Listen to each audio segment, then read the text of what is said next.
জোর করে ব্যাংকগুলো একীভূত করার বিরোধিতা করছেন বিশ্লেষকরা। তারা বলছেন সামন্তবাদী প্রক্রিয়ায় মার্জারের উদ্যোগ সমর্থনযোগ্য নয়। আর ব্যাংকাররা বলছেন আমানতকারীদের স্বার্থ বিবেচনায় রেখে পদক্ষেপ নিতে হবে। সাইদ আরমানের রিপোর্ট। ব্যাংকিং খাতে পতিত সরকারের সময় সমালোচিত উদ্যোগ ছিল বল প্রয়োগ করে মার্জার। আইন কানুনের বালাই মানা হয়নি সে সময়, আর এতে যেন আরো অস্থির হয়ে পড়ে পুরো ব্যাংক খাত। অনেকটা রাজনৈতিক বিবেচনায় নেয়া সে উদ্যোগ ভেস্তে যায় অন্তর্বর্তী সরকারের শাসনামলে।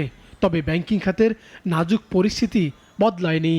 অনেক ব্যাংক চলছে লাইফ সাপোর্টে, ফেরত দিতে পারছে না আমানতকারীদের অর্থ। এমন যখন বাস্তবতা, কেন্দ্রীয় ব্যাংক ফের বলছে দুর্বল ইসলামী ব্যাংকগুলো মার্জার করে এক দুটি শক্তিশালী ব্যাংক গড়ে তোলার কথা। তবে কি বল প্রয়োগ করে সামন্তবাদী কৌশলে আবারও কেন্দ্রীয় ব্যাংক? প্রশ্ন তুলছেন বিশ্লেষকরা। This is market economy. আপনি market rules and regulation follow করতেছেন, আপনি বাসেল প্রিন্সিপাল ফলো করতেছেন, আপনি সবই বাজার অর্থনীতির নিয়মকানুন ফলো করতেছেন। এখানে কেন আপনি ইম্পোজ করতে যাবেন? তাই না? পারলে আপনি যদি মনে করেন সংখ্যা বেশি হয়ে গেছে, বন্ধ এক্সিট পলিসি একটা করে এগুলো বন্ধ করে দেন। আমি মার্জারের জোর করে মার্জারের পক্ষপাতী না। গত সরকারের সময় অনিয়মে চলা কয়েকটি ব্যাংক অবশ্য উন্নতি করছে আর্থিক সূচকে।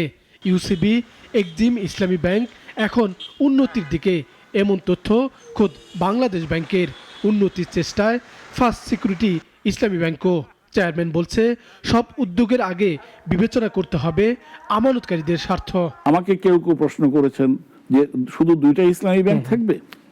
আমি বলি সম্ভবত না। দুইটা তিনটা যদি ব্যাংক বড় ব্যাংক হয় বর্তমানে ইসলামী ব্যাংক, তার বাইরেও ইসলামী ব্যাংক থাকবে এবং ভবিষ্যতে আরো ইসলামী ব্যাংক আসবে। এটা না উৎসরিতর বিয়ে কিংবা না জবরদস্তি। বিশ্লেষকরা বলছেন অনেক ছোট ব্যাংক হয়তো টিকবে না, এটি কঠিন বাস্তবতা। তবে বল প্রয়োগ করে মার্জারের পথে হাঁটা যাবে না। ব্যাংকিং খাতে এই নাজুক অবস্থার দায় এড়াতে পারে না খোদ কেন্দ্রীয় ব্যাংকও। এখন অনেকগুলো ব্যাংক খুব খারাপ অবস্থায় আছে। এগুলো যদি তাদেরকে কেউ আঁকড়ে না ধরে তাহলে এরা কলাপস করে চলে যাবে। এই কলাপস ঠেকানো খুব ডিফিকাল্ট। সেই ক্ষেত্রে যদি ব্যাংক তার অ্যাক্টিভিটি বজায় রাখতে চায়, তার ডিপোজিটের একটা মিনিমাম লেভেলে আনতে হবে। তো সেটা করতে গিয়ে যদি দুই তিনটা ব্যাংক মনে করে যে আমরা মার্জ করলে we will be able to survive, তাহলে দ্যাটস এ গুড মার্জার। সংশ্লিষ্টরা বলছেন ব্যাংকিং খাতের চিত্র বদলাতে কয়েক বছর লাগতে পারে। আর হুট করে কোনো পদক্ষেপ না নিয়ে টেকসই ব্যাংক ব্যবস্থা গড়ে তুলতে নিতে হবে নীতি পদক্ষেপ। সাইদ আরমান, নাগরিক, ঢাকা।